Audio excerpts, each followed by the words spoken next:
Hola, muy buenos días, amigos lectores, República de los Lectores del Fondo de Cultura Económica y de Educal. Mucho gusto en verlos por aquí. Estamos conversando, yo, Claudia Marcuchetti, desde la Ciudad de México, aquí en TV Azteca, el sur de la ciudad, con Daniel Spokojny, que nos está, se está juntando con nosotros desde Nueva York. Vamos a tener la oportunidad de hablar con el autor de este libro que me tuvo, miren nada más el tamaño y miren nada más la cantidad de citas que tengo.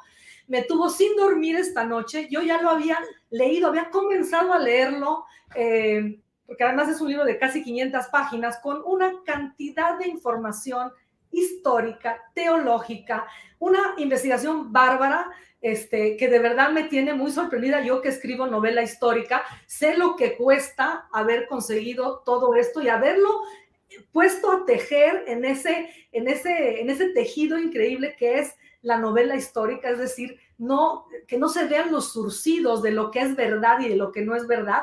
Además, Andrés nos hace un gran favor, al final del libro hay precisamente este descubrimiento de qué tanto es tantito y qué tanto pasó en la realidad y qué tanto no, y qué tantas licencias se dio él para hacer que esto fuera una novela no solo leíble, sino entretenidísima, porque de verdad que para la cantidad de información que maneja es fabuloso la manera en que te tiene totalmente picada, totalmente metida en el curso de es verdaderamente un periplo de este doctor de origen sefaradí, Juan de Prado, que es el protagonista de la novela. Ya nos contará Andrés de todo eso, pero yo lo que quiero hoy, no quiero irme con el tema religioso, teológico, con el tema histórico. Hay muchísimo que decir en ese rubro. Ya de hecho en México ha sido presentado por queridas amigas y además grandes miembros de la comunidad literaria y de la comunidad judía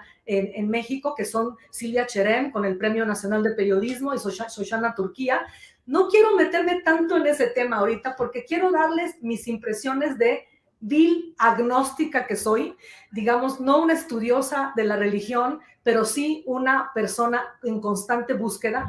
Creo que lo que me dejó a mí en lo personal, además de unos pasajes increíbles, y les voy a contar algo, estamos aquí grabando en TV Azteca unas cápsulas de Vámonos de Viaje, y he decidido hacer una de ellas con El Impío, de Andrés Spokojny, porque Andrés Spokojny, fíjate que, y Andrés, esto es un gran honor porque tenemos casi a puros premios Nobel y a grandes, ahora sí que a grandes autores con muchas novelas y con una carrera enorme, pero la manera en que tú nos llevas a Amberes, a Andalucía, a Sevilla, a Ámsterdam, de la época que se ubica esta novela, que básicamente empieza en 1600, por ahí, en 1625 me parece. Bueno, toda esa época del siglo XVII, perdón, es fantástico la manera en que nos describes estas ciudades, la ambientación que tiene, los diálogos que tiene la novela. Además, nos vas a dar tu secreto ahora de cómo llegaste a esos diálogos, el imperativo herético, eso ya te vi en una entrevista. Pero más allá de todas esas cosas que vamos a ir, conociendo y districando en el curso de esta conversación, yo quiero dar lo que a mí me dejó el libro. Y esto para mí es un libro que te lleva a una de las grandes preguntas que tiene el ser humano, que además lo dice al final de la contraportada: ¿cómo encontrar un sentido de la existencia? ¿De dónde agarrarnos para poder vivir una mejor vida? Y creo que una persona como Andrés, que además es un líder pensador, gran influyente en la comunidad judía, tiene una fundación, es activista, no nada más es novelista, es decir, tiene toda una serie de cosas. Mira, nada más les digo cómo abre en su blog. Él dice, creo en el poder de las ideas y la acción colectiva para hacer del mundo un mejor lugar, y promueve a través de su asociación de Jewish Founders Network el intercambio de información en la comunidad judía. Entonces, todas estas cosas yo las quiero dejar a un lado para decirles, para mí este libro me deja eso, esta manera de ver la vida a través de una religión que también es necesaria, a través de un cuestionamiento sobre todo, a través de una búsqueda, porque el ser humano, la condición humana, tiene esa condición, nos lleva a buscar, a entender, a ir más allá de lo que nos rodea simplemente en el día a día. Y eso a veces es la religión, a veces para los que no necesariamente creemos en Dios, es el cuestionamiento, es ir más allá de lo que es a simple vista, ya sea a través del conocimiento científico, pero también del mágico. Y en esta novela todo el tiempo está esta constante pugna que tenemos, pero también esta unión que tenemos entre el pensamiento mágico y el pensamiento teológico, religioso, mágico, como lo queramos llamar, lo que no es comprobable en lo científico, y lo científico, de los que creemos, sabes que esto es dado por la ciencia, esto está comprobado, los hechos, el racionalismo, que además el doctor Juan de Prado inspiró a uno de los grandes pensadores racionalistas del siglo XVII, que fue Spinoza. Y bueno, creo que además de una lectura entretenida y brillante, es un cuestionamiento filosófico de dónde estamos parados hoy como sociedad, como personas, a dónde queremos ir, qué armas tenemos, qué herramientas tenemos, los libros, por supuesto las religiones, por supuesto la ciencia, todas estas armas que están a nuestra disposición en el siglo XXI, cómo los vamos a aprovechar, cómo los vamos a usar para poder vivir una mejor vida. Creo que esto nos deja este libro, que además, por cierto, tiene una portada que me fascinó.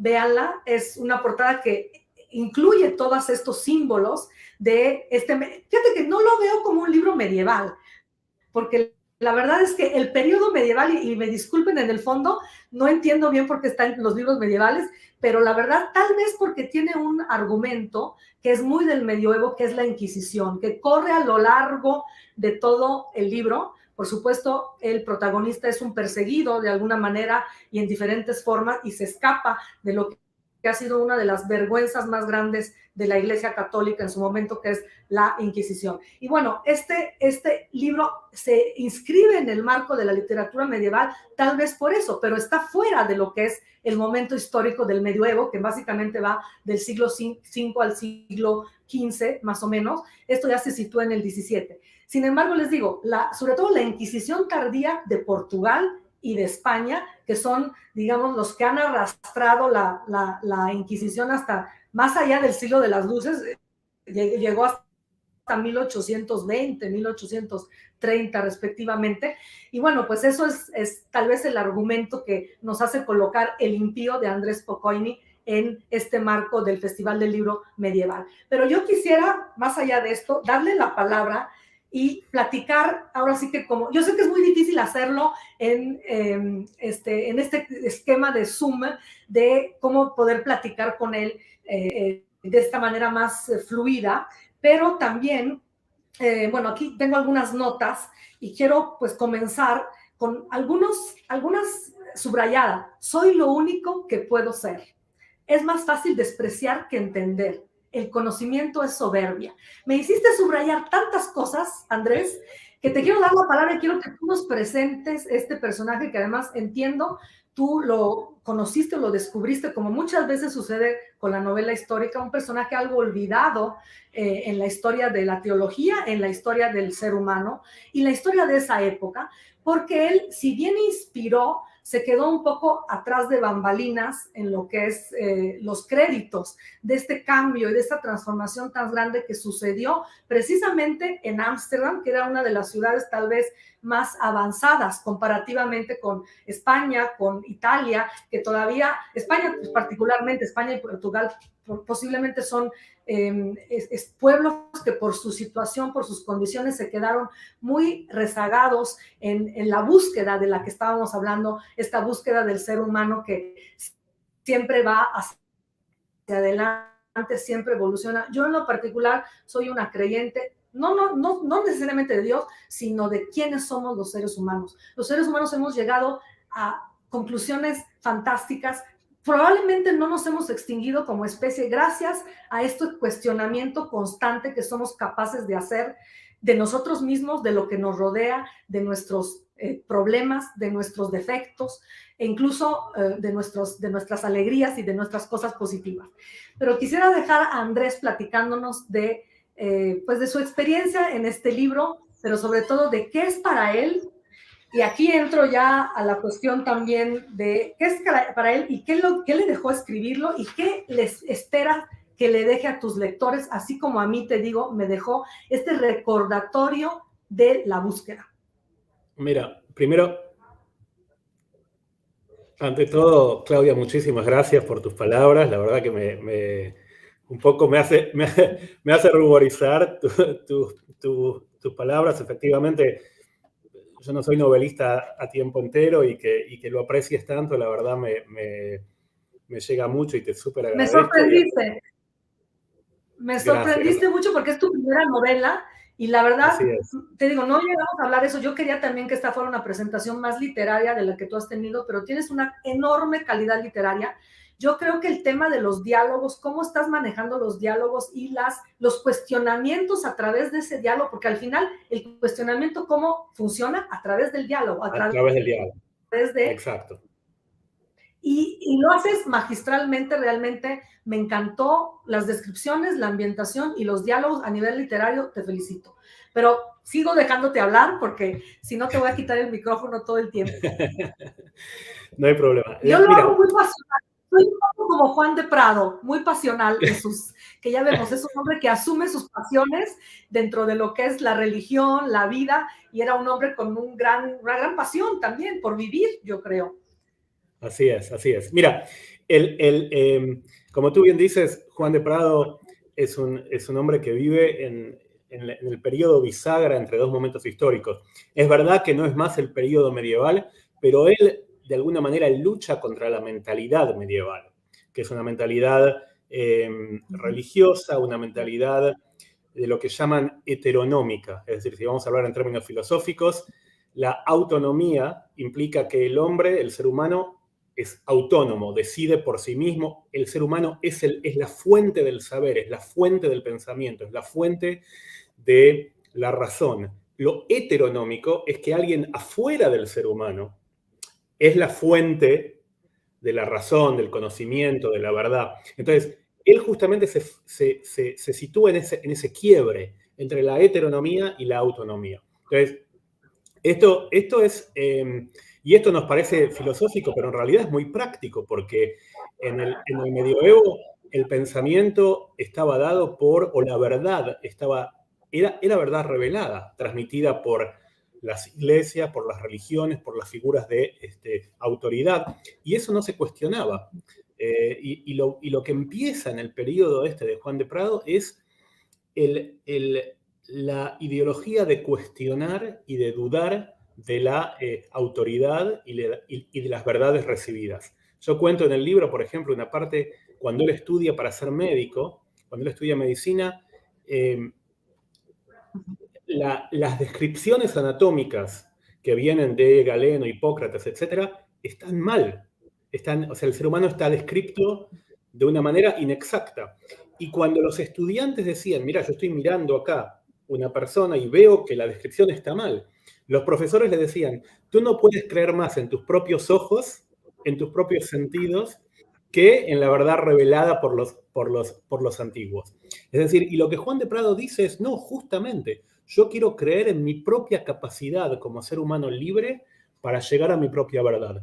Y por eso él a través de su vida, que como tú dices es una vida apasionante, una vida de aventura, imagino que se podría hacer una serie de Netflix sobre todo lo que tuvo que pasar. Esperemos que sí, esperemos que Esperemos. suceda, porque estaría muy bueno, la verdad, llevarlo a pantalla. Claro, pero en el fondo, lo que él quiere él es un luchador por la libertad de pensamiento, por la libertad de poder dudar, de poder decidir y de poder ejercitar esta capacidad que tiene el ser humano de acceder a la verdad por sus propios medios, por su racionalidad, por sus dudas, por las preguntas. Lo que tú dices de los diálogos es tal cual. El diálogo es una forma de llegar a la verdad a través de la interacción entre los seres humanos. Y en el libro se ve mucho esto, que él desarrolla sus ideas a partir del diálogo con otros. Y esto es lo increíble, ¿no? Cómo él no recibe una verdad, él no se contenta con eso, sino que él trata de llegar a la verdad mediante sus propios medios y mediante la relación con otros seres humanos. Es una época fascinante, es una época que tiene mucho en común con nuestra época. Tú hablabas antes de la ciencia y la razón, del pensamiento mágico, del pensamiento místico. El siglo XVII fue un siglo de plagas, un siglo de pandemias. De hecho, en el libro yo cuento un poco de la pandemia que azotó a Málaga y a Sevilla, creo que fue en 1645. Y es muy interesante cómo, a pesar que estamos 300 años más tarde de eso, o 400 años más tarde de eso, muchos de los debates son los mismos. O sea, ¿creemos en la ciencia o creemos en el pensamiento mágico? Y es un debate. Te voy a decir más. Yo este libro, perdón, lo traje a colación en el noticiero justamente en el tema de la vacuna, porque yo decía, es increíble que venimos discutiendo la lucha entre ciencia y religión desde el siglo XVII y aún no hemos podido llegar a una conclusión, digamos, de qué es lo que se debe de hacer. Es más importante ir a rezar al centro para poder, digamos, pedirle a Dios que no nos mande la plaga, o es resguardarnos porque sabemos que es un poco el discurso que me llamó. Claro, pero mira, en el siglo, yo cuento en el libro cómo en el siglo XVII, y esto yo lo escribí antes de la pandemia, así que salió de casualidad, pero es muy interesante cómo en Sevilla la curia convoca una gran manifestación, a una procesión para rezar por el fin de la plaga, y los médicos se oponen y le dicen, no entendemos muy bien cómo se contagia esto, pero sabemos que juntar a mucha gente en un lugar no es una buena idea. Entonces, ya se ve esta tensión entre el pensamiento mágico, el pensamiento místico y el pensamiento científico. Pero hay algo que es interesante, porque nosotros tendemos a, de alguna manera, desmerecer al pensamiento mágico, al pensamiento religioso. Y en realidad lo que tenemos que entender es que el mundo de la razón, el mundo de la libertad, es un mundo que asusta. O sea, es mucho más, uno se siente mucho más seguro, mucho más contenido cuando uno cree, cuando uno tiene un esquema que lo contiene, que te dice lo que es verdad y lo que es falso, que te dice lo que está bien y lo que está mal, sin necesidad de tener que pensar y tomar las propias decisiones. Juan de Prado es un personaje que no es muy feliz en su vida, precisamente por esta necesidad de encontrar su propia verdad. Es un desafío permanente, es un desafío que lo descoloca en muchos momentos. Él, una vez que enciende este motor de la duda, no lo puede parar, no tiene botón de off. Es decir, él duda del cristianismo, después duda del judaísmo y después duda hasta de la misma filosofía que él mismo desarrolla. Entonces, su vida en algún punto es una vida triste en algún punto, porque nunca encuentra su lugar, digamos, nunca encuentra cuál es el sentido realmente a esto. Y en algún punto, el ser humano moderno es un poco como Juan de Prado, siempre buscando y nunca llegando a entender un poco cuál es el sentido. En el medioevo no pasaba eso. En el medioevo uno suscribía a una religión, a un pensamiento religioso, y con eso las preguntas existenciales estaban respondidas. No había necesidad de pensar, no había esa angustia de tener que elegir. Erich Fromm habla del miedo a la libertad, ¿no es cierto? El mundo moderno es un mundo donde todos tenemos miedo a la libertad. Entonces, por eso tenemos hoy en día... La condena al libre albedrío, dice Sartre. Claro. Estamos condenados a ser libres. Eso, claro, estamos condenados, claro, a ser libres. Es el imperativo herético de lo que habla Peter Berger, donde dice que en el mundo moderno somos todos herejes. Hereje viene de la palabra hereteikon, que quiere decir elegir. El hereje es el que elige, pero en el mundo moderno tenemos que elegir, porque nada nos viene ya precocinado, y aunque aceptemos alguna de estas sectas mágicas o místicas, también eso es una elección libre. Es decir, el mundo moderno es un mundo donde está la angustia de la libertad, donde cambiamos la opresión de la falta de libertad por la angustia de la libertad. Y en Juan de Prado se ve esto claramente, ¿no es cierto? Él en un momento abandona la seguridad para meterse en el mundo incierto de la libertad. Y yo creo que no es casualidad que en esta etapa del mundo donde la libertad es más grande de la que nunca fue en la historia del ser humano, hay una tentación autoritaria. Si tú miras, por ejemplo, la vuelta de los fundamentalismos religiosos, la vuelta de el totalitarismo político, es de algún modo una reacción al miedo de la libertad. Mejor en realidad creer en lo que nos dice el líder que pensar por nosotros mismos, ¿no es cierto? Mejor... Es lo más fácil siempre. Claro. Y justamente en momentos de gran tensión, de transición, esa tentación autoritaria vuelve a surgir porque ahí es cuando más miedo tenemos a la libertad. Y Juan de Prado preanuncia todos estos dilemas modernos. Fíjate que yo estoy buscando, mientras te estoy escuchando, todas las citas que tengo, que son muchísimas, porque me encantaría leer por lo menos un pedacito. Fíjate que tú vas describiendo esta parte de la plaga y ya lo encontré finalmente. Bueno, dice, el carácter de esta pestilencia consiste en una fiebre maligna acompañada de unos ramalazos. A muchos enfermos se les cubre el cuerpo de pústulas y herpes, de donde salen unas vejiguelas que después de rotas destilaban un pus hediondo, quedando por debajo la llaga muy colorada. Vas describiendo estos momentos de la plaga y además las consecuencias, que además son las mismas exactas que pudimos haber tenido hoy en día. A la plaga se había sumado el hambre, pues toneladas de grano habían sido quemadas luego de que alguien echara a correr el rumor de que la pestilencia había llegado en un cargamento de trigo importado de África. Entonces vas creando todas estas, además la investigación histórica es impresionante porque nos vas llevando absolutamente por todos los rincones de lo que ha pasado y de lo que pasó en todo ese periodo. Y en el periplo de este hombre, que efectivamente a través de casos concretos, el amigo que además existió, el cardenal que tú lo pusiste, tú mismo lo dices, que es un muy buena gente y muy humano, como hay muchos dentro de la Iglesia Católica, no tantos, pero bastantes, y me refiero a todos estos personajes que vas sacando de la historia y que los vas metiendo de una manera muy realista y que además tienen relación con lo que ha pasado y con lo que está pasando hoy en día.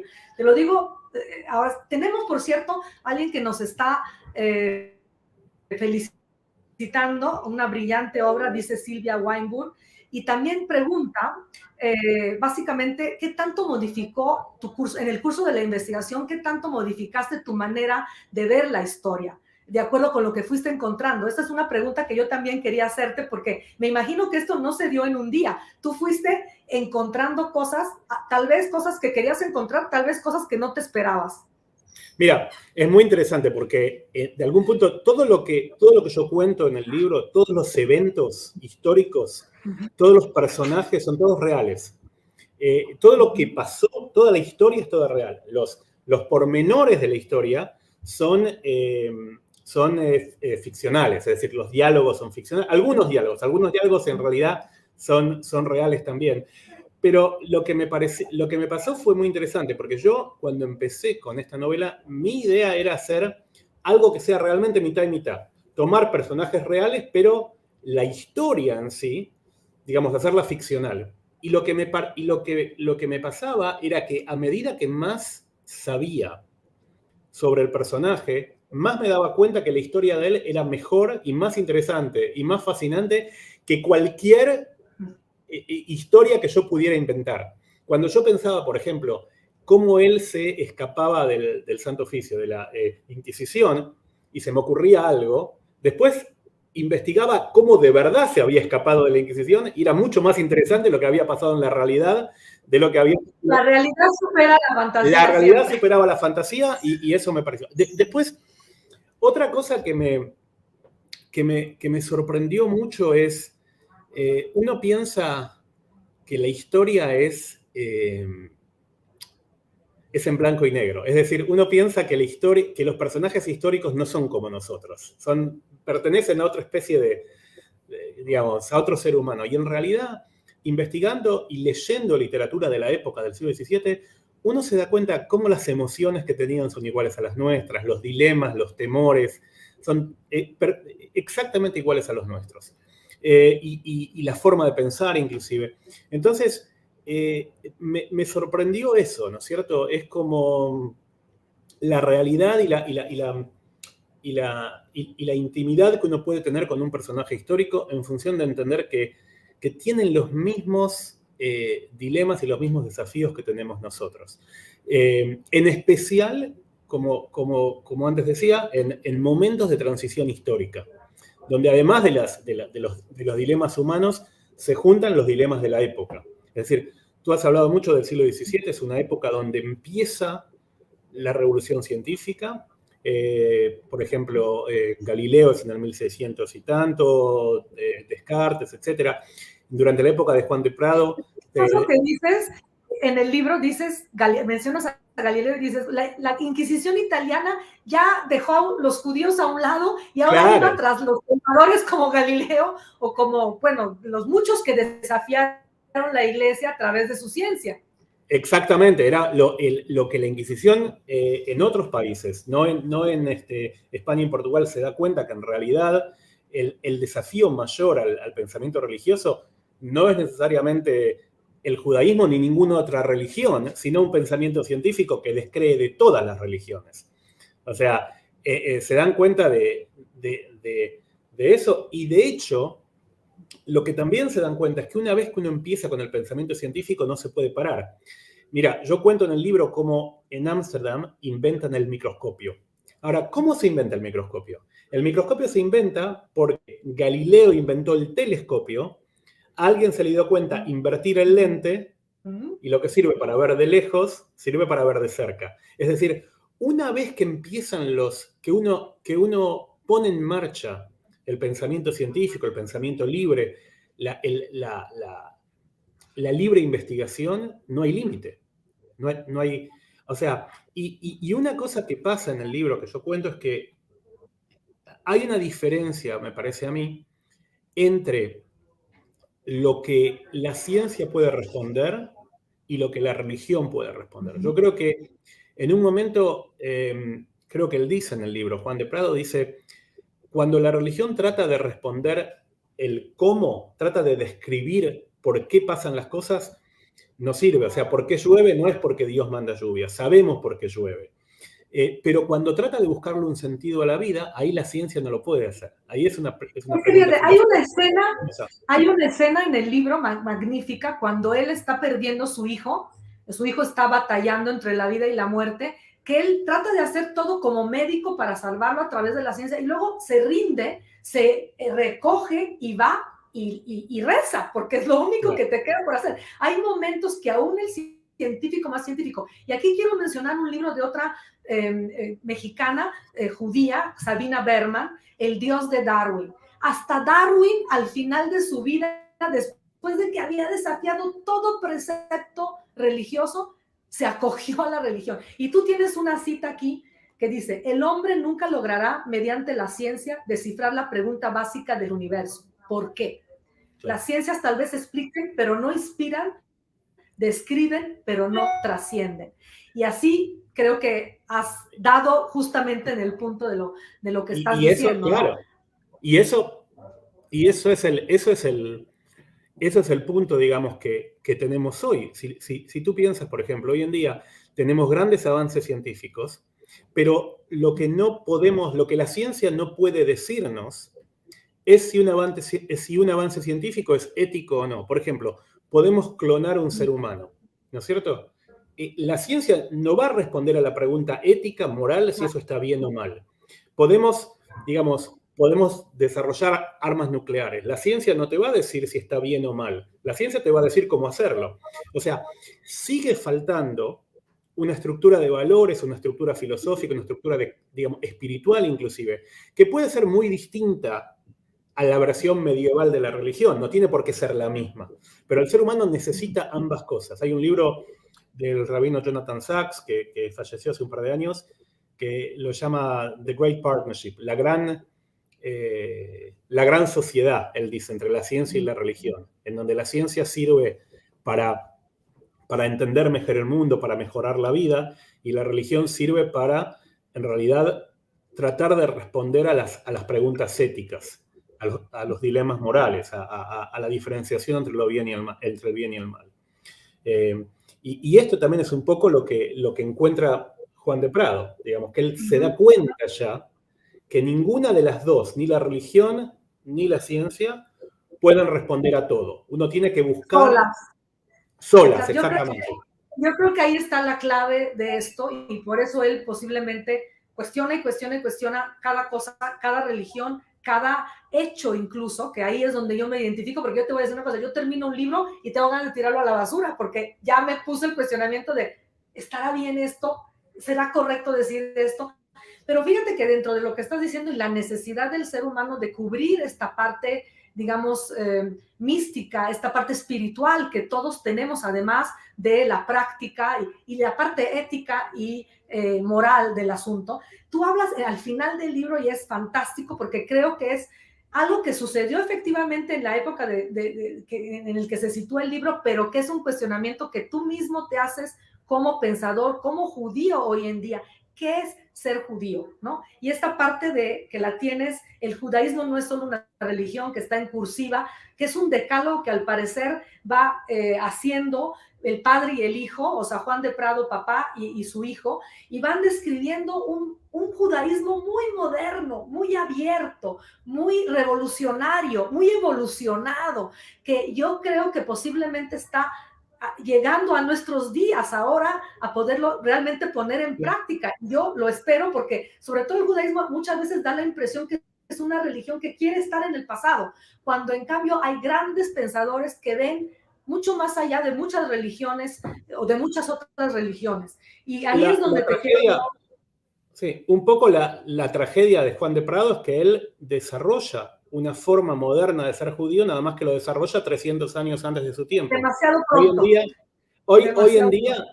claro, hoy en día, por ejemplo, lo que Juan de Prado propone en términos de un judaísmo más laico, un judaísmo más abierto, es de hecho lo que practica, te diría, el 80%, el 90% de los judíos en el mundo. El judaísmo reformista, por ejemplo, el judaísmo liberal, es un poco las ideas de Juan de Prado, el judaísmo laico, por ejemplo, el judaísmo cultural. Pero lo que pasa es que él llega a esa conclusión 300 años antes de que eso sea aceptable, de que eso sea permitido. De hecho, hay un momento donde él dice, para mí, como tú dices, no es una religión, es una pertenencia a un pueblo, es una identidad.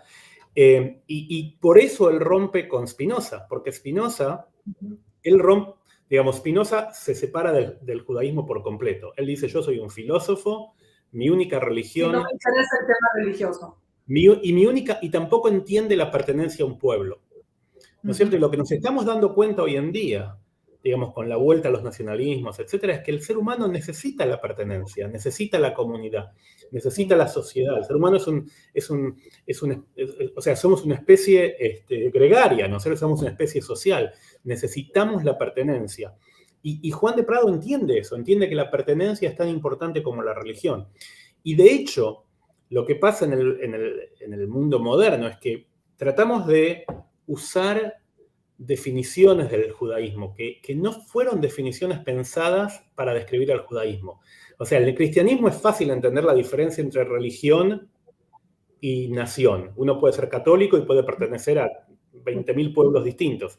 En el judaísmo es distinto, es un conglomerado de elementos étnicos, elementos culturales, elementos religiosos, etc. Pero esto lo entendemos ahora, no lo entendíamos mucho en ese momento. Así que Pero fíjate, te voy a citar aquí, porque mira, ser judío hoy es nunca perder la esperanza. Y para mí, no perder la fe en Dios es no perder la fe en el hombre. La esencia del judaísmo es esa danza entre preservar y cambiar. Es una evolución orgánica en la cual cada generación dialoga en la Torá a su manera. Así la Torá es un libro vivo que late y vibra con su pueblo. Y hay más, el judaísmo sin dogmas. El judaísmo no regula las creencias o los pensamientos, sino las acciones. Por eso infinitas interpretaciones son posibles, porque no importa lo que creamos, sino lo que hagamos. Mira, se me enchina la piel de todas las cosas que vas diciendo, porque de verdad te va acercando de una manera muy creativa, muy humana, a lo que es la religión que muchos hemos perdido, porque a veces la religión se ha puesto tan ortodoxa y tan arcaica y tan retrógrada que pues ha alejado a los que sí necesitamos curar el alma, sí necesitamos creer en algo y que muchas veces pues se ha perdido esta forma, ¿no? Y creo que esto que tú rescatas a través de este libro también es algo muy hermoso, porque además lo haces desde un punto de vista del pasado, pero que nos remite inmediatamente a lo que vivimos hoy. Y lo que yo digo sobre el judaísmo es válido para cualquier religión. Digamos, no cambia judaísmo por cristianismo o por islam y la reflexión es la misma. No, lo que digo... ¿Necesitamos ayuda técnica? No. Lo que digo es que... Bueno. ¿Me escuchas? Sí, es que de pronto te perdí. Lo que digo es que con lo que yo hablo sobre el judaísmo, lo podríamos cambiar y poner cualquier otra religión en ese lugar. Yo creo que lo que las religiones, para mantenerse relevantes, para mantenerse vivas, tienen que permitir que haya diálogo entre el pasado, el presente y el futuro. Es decir, poder reinterpretar la religión a la luz de lo que sabemos hoy en día sobre el mundo, poder reinterpretar la religión a partir de lo que cada generación necesita. Entonces, ese diálogo entre lo antiguo y lo presente es lo que nos da esperanza, es lo que nos permite en realidad analizar el mundo con herramientas que nos ayudan mejor a encontrar sentido, a vivir mejor, a relacionarnos mejor con nuestros semejantes. Y yo creo que eso es un ejercicio que todas las religiones debieran hacer. Si no lo hacemos, caemos en el fundamentalismo. ¿Qué es el fundamentalismo? El fundamentalismo dice, olvídate de las interpretaciones modernas y vuelve a los fundamentos. Y volver a los fundamentos en realidad no sirve porque el mundo cambió. Digamos, el mundo de hace 3000 años no es el mundo de hoy. Entonces... Pero el fanatismo persiste. Y te voy a decir más, aquí tienes una cita fantástica, dice, es un diálogo. La gente es fanática y estúpida con o sin religión. Dice, claro. Mirad a todos los imbéciles que matan y mueren por el rey. ¿Es eso diferente al fanatismo religioso?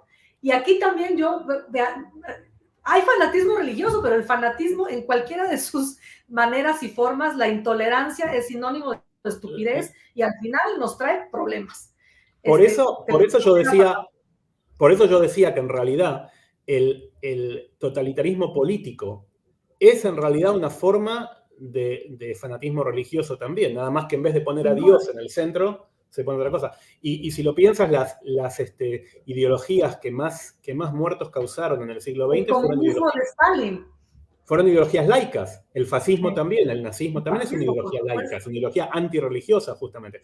Entonces, el ser humano tiene la tendencia al fanatismo. En el medioevo esa tendencia se encauzaba hacia lo religioso. En el mundo moderno se encauza o hacia lo religioso o hacia lo político. Pero hombres como Juan de Prado luchan contra esa visión del mundo, luchan contra el fanatismo, cualquiera sea el fanatismo del rey o sea el fanatismo de la religión.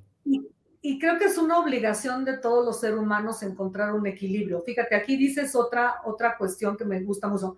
Dice, no se trata de rechazo total, porque Spinoza rechazaba pues totalmente. En cambio, de Prado estaba, digamos, era una aproximación más sutil a la religión. Pero dices, se trata de rechazo total, sino de recuperar el derecho a libre interpretación y la observancia selectiva. En ese sentido, propone una síntesis entre la razón y la religión que hasta hoy en día el mundo no ha logrado. Claro. Y creo que encontrar ese equilibrio entre estas dos partes es tal vez la búsqueda más importante de la cual nos tenemos que ocupar como especie, como seres humanos, a nivel personal, a nivel colectivo. Pero antes Qué importante la charla, es muy interesante. Perdón, es que estoy viendo algún comentario más. Sí, gracias Alejandra. Antes que nos separemos, Claudia, te quería hablar de un tema que tú trajiste, que es el proceso literario un poco. Y te quería contar algo que me hiciste pensar cuando mencionaste eso. Yo al principio, cuando escuché por primera vez la historia de Juan de Prado, había pensado en escribir un ensayo más que una novela. Pero después me di cuenta que las situaciones históricas se entienden mucho más a partir de la novela, porque la novela habla de lo que le pasa al ser humano, de lo que le pasa a la persona, de las pasiones y de los desafíos que tienen seres humanos. Muchas veces en los libros de historia la dimensión humana se pierde. O sea, cuando se escriba la historia del siglo XXI, probablemente hablen de quién fue el presidente, de qué avances científicos hubo, pero lo que estaría bueno es que se cuente lo que le pasaba a la gente con los cambios que están pasando ahora. Los problemas, por ejemplo, van a hablar de que se inventó las redes sociales, pero van a hablar, por ejemplo, de lo que le pasa a un chico o una chica cuando mira Instagram y se compara con sus amigos. O sea, eso me parece lo más importante, lo que le da textura a los momentos históricos, lo que nos ayuda a entender. Y por eso finalmente me decidí por una novela en vez de por un ensayo, porque me di cuenta que en los momentos de cambios lo más rico es entender qué nos pasa internamente, qué nos pasa espiritualmente a los seres humanos, más que el proceso histórico frío, digamos. Creo que diste el punto de por qué estamos aquí en un festival del libro medieval, de novela, principalmente, por qué yo recomiendo más que nada novela, porque al final la novela es la herramienta más fácil que tenemos para podernos enganchar, para poder llegar a las profundidades que llegas, porque además llegas a la profundidad del corazón de Juan de Prado, pero de todos los que lo rodean, porque a través de los hijos, los padres, los enemigos, el mismo Espinosa, llegas mucho más a profundidad gracias a digamos, reto que te pusiste, porque escribir ensayo, yo creo que para un pensador y un activista como tú hubiera sido mucho más fácil que no escribir una novela donde se requieren muchas, ahora sí que mañas de lo que es poder, la tensión, sabes, muchas cosas que no son típicas de un escritor cualquiera. Ahora, también quiero poner la particular atención que le pusiste aquí en el curso de esta historia a los libros, lo cual se agradece mucho. Y dice, fíjate así, la tentación se presentaba de diversas maneras, mujeres, naipes, toros o vino, pero algunas veces adquiría una forma mucho más insidiosa, se disfrazaba de libro. Y yo creo que el disfraz del libro, el disfraz de la novela, lo dice el mismo Vargas Llosa, revela mucho más verdades que cualquier ensayo, porque si es una novela bien escrita y llegas realmente al corazón de los personajes, descubres todo el mundo, o sea, descubres muchas más cosas de las teorías o de lo que puedes decir a simple voz o de lo que puedes analizar como cualquier ensayista o en fin, ¿no? Y no quiero desmerecer lo que es un ensayo. No, vale, pero el valor del libro para cambiar el mundo, yo creo que hoy en día está muy desmerecido. El libro está como devaluado, ¿no es cierto? Vivimos en una cultura de la imagen, en una cultura de lo inmediato, sí. El tweet de... Pero el libro es de donde parte de todo, porque al final muchos de las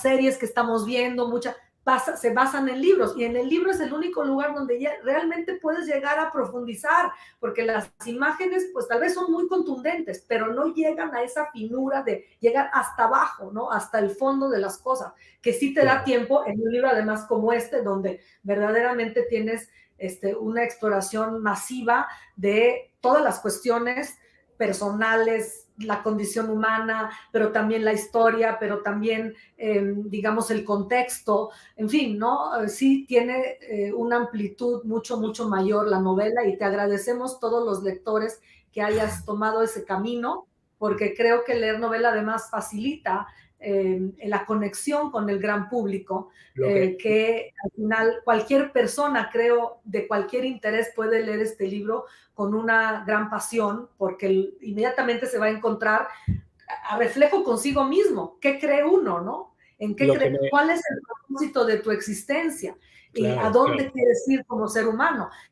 Todas esas preguntas fundamentales en la vida de cualquier persona las podemos vivir y revivir a través de este hombre que se lo cuestionó todo, porque se cuestionó desde que no sabía él siquiera su herencia judía, la va descubriendo conforme pasa el tiempo. Además torturan a su padre en la Inquisición, además le pasa una serie, tiene que escapar, su mejor amigo lo acaba delatando, en fin, no vamos a... no lo spoilees. No lo spoileo, pero verdaderamente pasa de todo, casi que te puedo decir, es el periplo de la humanidad.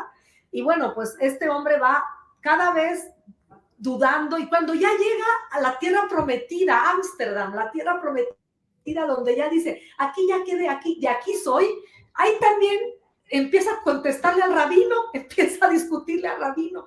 Entonces, bueno, creo que este sentimiento que logras, digamos, infundirnos a cada uno de los lectores de vamos a cuestionar las cosas que de verdad son importantes de nuestra vida a través de este hombre que se lo supo y lo pudo cuestionar todo a pesar de las dificultades que eso significaba. Es, creo, el gran mérito de la novela que nos trajiste, El impío, de Andrés Spokojny, imperdible. Creo que de verdad sí, todos la tenemos que leer y tenemos que entender hacia dónde va el mundo y hacia dónde iba el mundo en ese momento y hacia dónde llegó después de 300 años de espera este hombre. Pero mira, creo que estamos por acercarnos al final. Yo quisiera que un poco nos dieras pues, ¿qué es para ti? Yo te pregunté qué es para ti ser judío, creo que lo describes, pero yo te quería preguntar qué es para ti ser humano, o sea, ¿qué es lo que implica ser humano? Y ser humano es ser un ser humano, ¿no? Yo creo que es una pregunta que si la pudiese responder tan fácilmente, yo te puedo decir lo que yo leí, lo que yo descubrí. A mí me parece que el ser humano es la única especie que busca sentido, que busca un sentido a la vida. Tal vez eso viene de que seamos la única especie que tiene conciencia de su propia muerte. O sea, los animales tienen miedo, no tienen conciencia de su propia mortalidad. Tienen un instinto que les hace, digamos, evitar el peligro, pero no es que piensan, no es que reflexionan sobre su propia mortalidad. Y nosotros reflexionamos, y esa reflexión nos hace buscar un sentido, nos hace buscar trascendencia. Entonces yo creo que para mí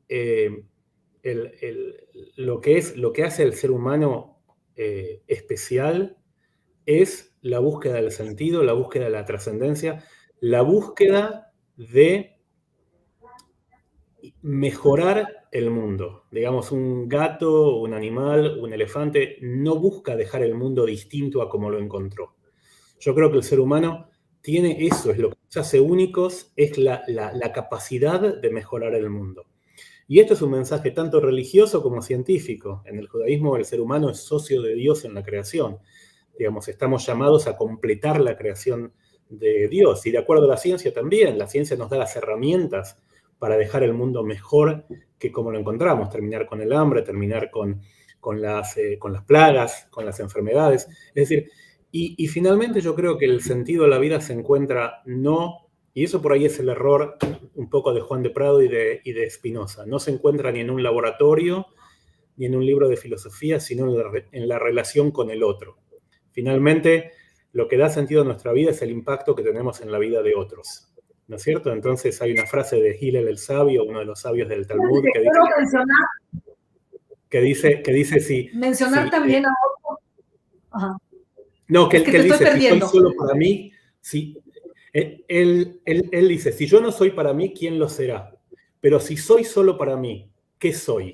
Es decir, yo creo que finalmente, tanto como judío como persona, me parece que el sentido de la vida radica en tener un impacto positivo en los que nos rodean. Y cuanto más gente podamos impactar positivamente, mejor. Perdón, te estoy perdiendo, pero quiero hacer una referencia rapidísima después de lo que dijiste. El hombre en busca de sentido de Viktor Frankl es, creo, también, junto con El impío de Andrés Spokojny, creo que son dos lecturas que van a venir muy a colación ahora. Y también hay otro gran pensador que justamente habla, que se trata de Martin Buber, no sé si tú lo ubicas. Cómo ser a través del otro, ¿no? Y eso es la relación con el otro como un punto cardinal para nuestra evolución. Creo que son y el problema, y por eso Martin Buber me gusta más que Viktor Frankl, porque Viktor Frankl habla de un sentido intrínseco, o sea, tu propia visión de tu propio futuro. Martin Buber te dice, eso no es suficiente. Solamente vas a tener sentido cuando te puedas relacionar con el otro, y cuando te puedas relacionar con el otro en forma profunda. Él lo llama el yo-tú versus el yo-ello, ¿no es cierto? Cuando puedas tener una relación profunda con el otro, ahí vas a encontrar sentido a tu vida. Y relación profunda significa poder influenciar al otro y dejarte influenciar por él o por ella. Acá Andrés, preguntan dónde se vende el libro. Se vende en todas las sí, grandes... en todas en partes, todas, es lo que yo iba a decir. sí. No sé cuánto cueste, espero que no mucho, pero bueno, espero que también lo compren de alguna manera. Hay varias, qué bueno que todos escuchan, pero ya nos tenemos que ir. Me muero del horror porque me encantaría seguir platicando contigo mucho más. Hay mucho que decir sobre este libro. Léanlo, tal vez podamos organizar algún otro club de libro donde te puedan leer aquí en México en conjunto. Creo que sería muy interesante hacer eso ahora que se han puesto de moda con la pandemia, pero ahora mismo te agradecemos muchísimo, Andrés, este tiempo y este libro, por supuesto, El Impío, Andrés Poccoini. Es importantísimo leerlo y soy una gran admiradora tuya desde ahora. Te mando un gran, gran beso. Creo que ya nos van a desconectar en cualquier momento. Gracias a todos ustedes, amigos, que han estado pendientes, mandándonos saludos, con preguntas y, por supuesto, con preguntas lectoras. Esperemos tenerlos entre la lista de lectores del Impío. Muchísimas gracias a todos y un gran beso. Creo que ya estamos por desconectarnos. Gracias a ti, Claudia, y gracias a todos los oyentes. Un abrazo. Sí. Te quedan 2 minutos si quieres decir algo más. No, simplemente a la pregunta en dónde se compra, se puede comprar en todas las grandes librerías, Gandhi, Porrúa, Sanborns, y en las redes, en Amazon. En digital también. Y yo les voy a recomendar también seguirte en tu blog, porque vi que tienes un blog con podcasts muy interesantes, sí, donde tratas problemas pues de todo tipo, que creo que para tus admiradores como novelista, también te pueden encontrar como activista en tu blog. Sí. Y también leer algunos artículos donde pongo reflexiones sobre muchos de los temas de los cuales estuvimos hablando. Y más que nada, a medida que los que lo lean, si quieren compartir sus opiniones, sus ideas, un libro es un diálogo, así que me encantaría... También estás en redes, ¿verdad? ¿Cómo? También estás en redes, Andrés, ¿verdad? Sí. En especial en Twitter, pero... En Twitter, ok. Andrés Poccoini, pues pueden preguntarle más, seguir esta conversación, esta larga conversación que es la literatura y la lectura. Les mando a todos un gran abrazo. Gracias, Andrés. El Impío. Chao. Hasta luego.